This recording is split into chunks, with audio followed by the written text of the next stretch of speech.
झूठे सुख को सुख कहे, मानत है मन मोद।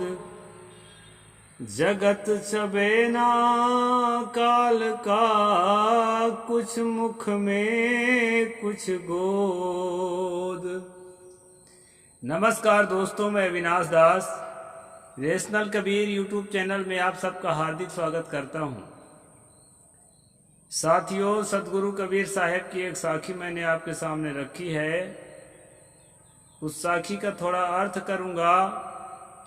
इसके बाद जो है आज के प्रसंग पर, मनुस्मृति पर कई दिनों बाद जो है फिर से हम वापस लौट रहे हैं। सत्संग कार्यक्रमों के भागम भाग के दौड़ में दोस्तों गैप हो जाता है, रेगुलर नहीं कर पाता, लेकिन क्रम नहीं तोड़ रहा हूं। सबसे पहले दोस्तों, यदि सब्सक्राइब नहीं किए हैं सब्सक्राइब जरूर करें, शेयर करके अपने साथियों तक पहुंचाएं, लाइक करें और कमेंट जरूर लिखें। मैंने सतगुरु कबीर साहब की जो साखी कही है उसका संक्षेप में अर्थ बता रहा हूं। साहब ने कहा, झूठे सुख को सुख कहे, मानत है मन मोद। जगत चबे न काल का, कुछ मुख में कुछ गोद। मनुष्य जो है मान रखा है, ठान रखा है कि यही मेरा सुख है। एक सन्यासी मानता है कि सन्यास में सुख है।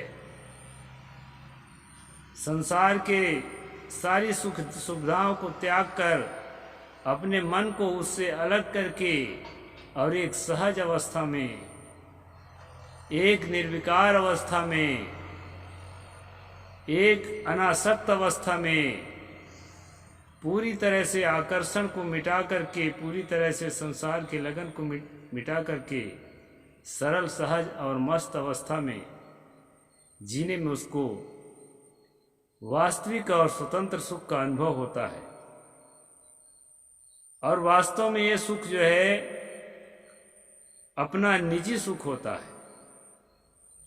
एक दूसरा आदमी है जो संसार में बहुत सारा पैसा इकट्ठा करके सुखी होना चाहता है, अनेक रमणीय स्त्रियों के साथ संबंध बना करके सुखी होना चाहता है। स्त्री है तो पुरुष के साथ संबंध बनाकर सुखी होना चाहती है।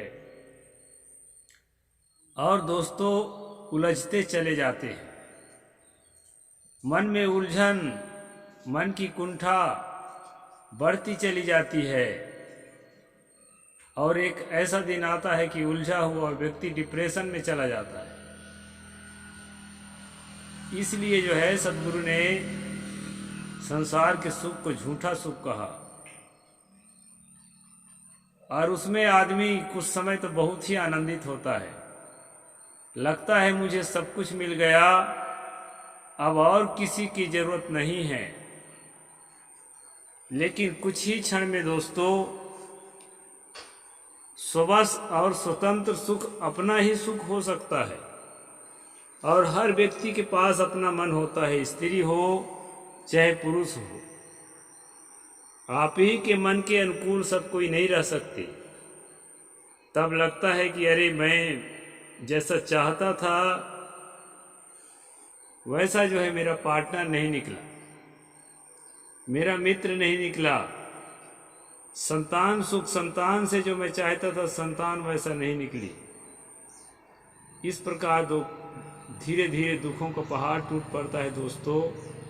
और कितना भी संपन्न आदमी हो, कितना भी बड़ा कुटुंबी हो, सब तरफ से उसे दुख ही दुख आता हुआ महसूस होता है। लगता है कि संसार में सबसे ज्यादा दुखी मैं हूँ।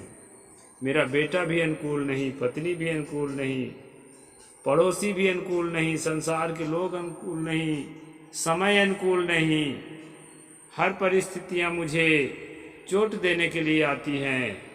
ऐसा महसूस हो करके और कुंठित मानसिकता में वह व्यक्ति जो है अपने जीवन को बर्बाद कर डालता है। सदगुरु ने कहा, झूठे सुख को सुख कहे मानत है मनमोद। जगत चबेना काल का, समय का हाथ का जो चबेना है, काल का मतलब मृत्यु भी होती है, मृत्यु के हाथ के चबेना है संसार के सब कुछ, क्योंकि सब कुछ निरंतर परिवर्तन के गर्त में चला जा रहा है। जो भी आपको दिखाई पड़ता है सब कुछ अनित्य है। इस प्रकार दोस्तों अनित्य संसार में नित्यता का आभास करके जो सुख पाना चाहता है, उसी माया से, उसी धोखा से निकलने का नाम साधना है। साधक जो है अपने आप को निरंतर उस माया से, उस धोखा से निकालता है और निकाल करके निरंतर सहज स्थिति में, आत्म स्थिति में, स्वसत्ता में अपनी मनोवृत्ति को स्थित करता है और अपने निर्वाण सुख का, अपने सहज सुख का अनुभव करके और मस्त हो जाता है। मन मस्त हुआ तब क्यों बोले, हीरा पायो गांठ गठियायो, बार बार वाको क्यों खोले। ऐसा उसका मन हो जाता है दोस्तों। फिर सदगुरु कबीर साहब ने हमें सहज अवस्था में रहने को कहा है। सहज अवस्था में नहीं है तो कम से कम मर्यादित गृहस्थ में जरूर रहें। अमर्यादित गृहस्थ में रहना किसी भी कीमत पर अच्छा नहीं है। मनु ने भी अच्छा नहीं माना है। अमर्यादित गृहस्थों को जो परनारी गमन करते हैं और अपनी नज़र को इधर उधर बहकाते हैं, इस प्रकार के लोगों को मनु ने भी अच्छा नहीं माना है। केवल अंतर इतना है मनु के मानने में और हमारे मानने में कि इस प्रकार का कोई अपराध करने पर मनु जाति के हिसाब से सजा का विधान करता है, जबकि सजा का विधान जो है अपराध के हिसाब से होना चाहिए। तो एक ही अपराध में अलग अलग जातियों के आधार पर इसमें सजा का विधान पाया जाता है। वही दंड विधान को हम पढ़ रहे हैं दोस्तों। तो चलते हैं आज के प्रसंग पर। कल हमने देखा था दोस्तों पिछले एपिसोड में कि ब्राह्मण यदि व्यभिचार करता है छत्रानी से, वैश्या से, शूद्रा से, तो उसको जो है या कोई भी मृत्यु दंड के काबिल जो है अपराध करता है तो उसको मृत्यु दंड ना दिया जाए, उसके सिर के बाल मुड़ा देना भी मृत्यु दंड के बराबर है। इसलिए ब्राह्मण के सिर का बाल मुड़ा देना चाहिए और उसको मृत्यु दंड नहीं देना चाहिए। लेकिन अन्य लोगों के साथ जो है यदि इस प्रकार कोई बात आती है तो उसको मृत्यु दंड क्षत्रिय को देना चाहिए, वैश्य को देना चाहिए और शूद्र को तो देना ही चाहिए। तो इस प्रकार से प्रसंग हमने कल देखा था। आज देखते हैं दोस्तों किस स्त्री के साथ किस पुरुष के संबंध करने से कौन सा दंड। वैसे कई दिन से बता रहा हूँ, अलग अलग एक ही बात को अलग अलग रूप में यहाँ पर विस्तार करके बताया गया है। उसको मैं स्पष्ट रूप से पढ़कर आपको सुना रहा हूँ। वैश्यश्चेत् क्षत्रियां गुप्तां वैश्यां वा क्षत्रियो व्रजेत् यो ब्राह्मणं गुप्तायां तावुभौ दंडमर्हतः। ये 8वां अध्याय 382 नंबर श्लोक मनुस्मृति। यहाँ पर मनु कहते हैं यदि वैश्य रक्षित क्षत्रानी से और क्षत्रिय रक्षित वैश्या से गमन करे तो आरक्षिता ब्राह्मणी के साथ गमन करने में जो दंड कहा गया है वही दंड इन दोनों को भी देना उचित है।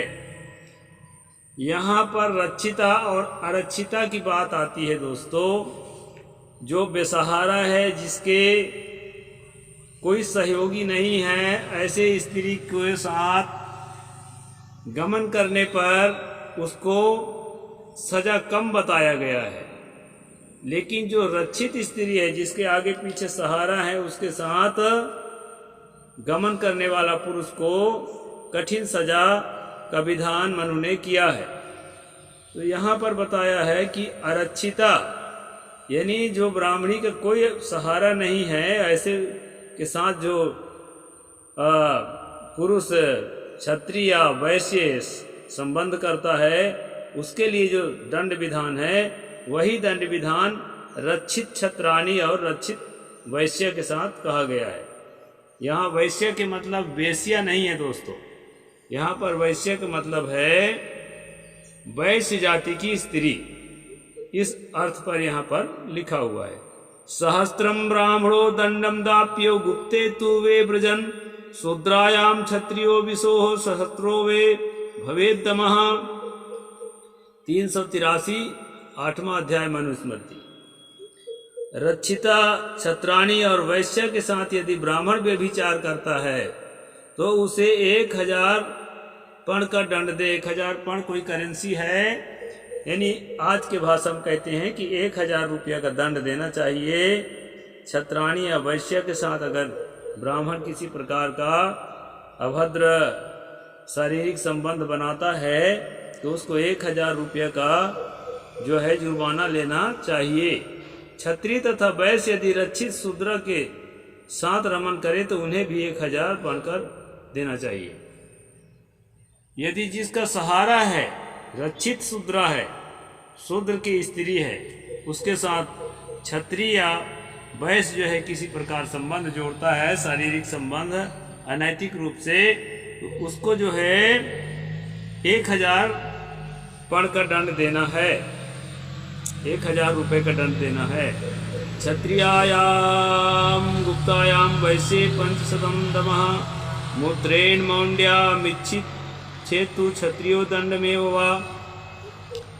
अरक्षित क्षत्रिय के साथ गमन करने पर वैश्य को 500 रुपये का दंड देना चाहिए, 500 पण का, जिसके कोई सहारा ना हो। और यदि क्षत्रिय उससे गमन करे तो गधे के पेशाब से उसका सिर मुड़ा दे और उससे 500 पण का दंड ले। ये गधे का पेशाब वाला जो है हम पहले भी पढ़ चुके हैं दोस्तों, श्लोक नंबर 375 में। तो गधे के पेशाब से सिर मुड़ाना चाहिए क्षत्रिय का, यदि वो किसी यदि क्षत्रिय उससे गमन करे, यानी अरक्षित क्षत्रिय से, अपने ही जाति में। अगुप्ते क्षत्रिय वैश्ये शूद्राम व ब्राह्मणो ब्रजन शतानि पंचदंड्यः स्यात् सहस्त्रम त्वजन्य स्त्रियम। यदि ब्राह्मण अरक्षित क्षत्राणी से, वैश्य से या शूद्र से गमन करे तो उसे 500 रुपये का दंड देना है, 500 पण का दंड देना है। और चंडाल की स्त्री के साथ मैथुन करे तो उसे 1000 रुपया देना पड़ेगा। यहाँ चांडाल कोई क्रोधी आदमी के प्रतीक नहीं है, जैसे छत्तीसगढ़ी में कोई क्रोधी और दुष्ट प्रकृति के आदमी को चंडाल बोलते हैं, तो वैसा नहीं है दोस्तों। चंडाल का मतलब वाल्मीकि जाति, सफाई कर्मी जाति को मनु के भाषा में चंडाल कहा जाता है। तो इस प्रकार सफाई कर्मी के कोई स्त्री के साथ अगर ब्राह्मण करता है तो उसको 1000 रुपया का दंड देना है। जबकि दोस्तों अभी हमने पढ़ा था पिछले एपिसोड में कि ब्राह्मण को किसी प्रकार दंड नहीं करना है, उसको केवल बाल मुड़ा देने से मृत्यु दंड के बराबर हो जाता है। और अभी जो है हमारे पलटू चाचा मनु जी पलट गए और ब्राह्मण को भी दंडित करने की बात लिखने लगे। दोस्तों जो मनु के समर्थक हैं वो इसी तरह की बातों को चुन चुन करके और ये जो है बताने का प्रयास करते हैं कि देखो मनु ने कितना अच्छा विधान किया है, सबके लिए दंड के विधान किया है। और जो मनु के घोर विरोधी हैं वो लोग ये वाला हिस्सा को छोड़कर जो जिसमें ब्राह्मण को बहुत ज़्यादा राहत दिया है उसी को प्रस्तुत करके और ये बताना चाहते हैं कि देखो कैसा मनु ने विधान किया है। दोस्तों या इसमें उलट पलट दोनों तरह के विधान आपको मिलेंगे। कहीं कहीं पर ब्राह्मण को भी दंडित करने को कहा है, लेकिन ज़्यादातर ब्राह्मण को राहत पहुंचाने की बात इसमें कही गई है। अब एक बहुत बढ़िया चीज़ मैं सुना रहा हूं दोस्तों, जो मैंने इसका प्रसंग बनाया है, उसी की बात मैं आपको सुना रहा हूँ। यस्तेनः पुरे नास्ति न स्त्री गो न दुष्टवाक् न साहसिक दंड्यो स राजा शक्रलोक भाग। बहुत सुंदर बात बताया है। जिस राजा के राज में परिस्त्रीगामी, चोर, मिथ्यावादी, अनुचित कर्म में साहस दिखाने वाला और लाठी से मारपीट करने वाला नहीं है, वह राजा इंद्रपुरी का सुख भोगने वाला होता है। इंद्रपुरी कहते हैं स्वर्ग को दोस्तों। स्वर्ग होता नहीं है, एक मीठी कल्पना है, एक सुखद जगह की मीठी कल्पना है। तो यहाँ पर कहा है कि जिस राजा के राज में लोग दूसरे के स्त्रियों पर कुदृष्टि नहीं डालते हैं और चोरी करने वाले चोर नहीं होते हैं और झूठ बोलने वाले लोग नहीं होते हैं और अनुचित कर्म करने वाले, जो असंवैधानिक काम करने वाले नहीं होते हैं, लाठी से मारपीट किसी को नहीं करते, ऐसे राजा का राज जो है इंद्रपुरी के समान होता है, ऐसा मनु कहते हैं दोस्तों। तो ऐसा राज की मीठी कल्पना है। यदि ऐसा हो तो बहुत ही अच्छी बात है, एकदम शांति का माहौल होना चाहिए। एतेषां निग्रहो राज्ञः पंचानां विशेषु के साम्राज्यकृत सज्जात के तु लोके चयस्करः। जो राजा अपने राज में पूर्वोक्त 5 अपराधियों को दंड देता है, राज में ऐसा हो ही ना, ऐसा नहीं होता दोस्तों। राज में सब तरह के लोग होते हैं, इसलिए यहाँ पर मनु ने कहा कि इस प्रकार के 5 तरह के जो अपराधी हैं उसको राजा अगर उचित दंड देता है तो वह अपने सजाती राजाओं के बीच राज का पालन करता है, वो संसार में यशस्वी होता है। यहाँ सजाती राजा इसलिए कहा गया है कि ग्रुप के ग्रुप प्राचीन काल में लड़ाई लड़ते थे और जो जीत जाते थे वही बादशाह बन जाता था, तो अपने जाति को ज़्यादा सुख पहुँचाता था।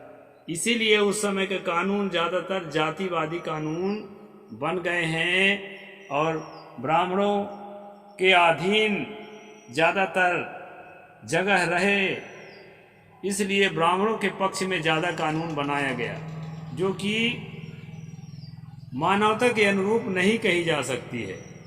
इस तरह से दोस्तों कहीं कहीं पर सुंदर परिकल्पना की गई है। यह किताब है, यहाँ सब तरह की बातें हैं और मैं खोल करके आपको पढ़कर सुनाता हूँ। और सब तरह की बातों को हमें स्वागत करना है और अपने जीवन के लिए सब तरह की बातों को नहीं चुनना है, जो मानवता के अनुरूप हो, जो हमें उत्थान की ओर ले जाए, जो हमें मानवीय मूल्यों की सुरक्षा के लिए प्रेरित करे और जो है भाईचारा बढ़ाए, न्याय को प्रश्रय दे और हमारे जीवन में सुखद अनुभूति कराने के लिए, साधना के लिए प्रेरित करे। ऐसी बातों को हमें स्वीकार करना है, बाकी चीज़ों को थोथा दे उड़ाए, इस तरह से बाकी चीज़ों को त्याग देना है दोस्तों। साहिब बंदगी।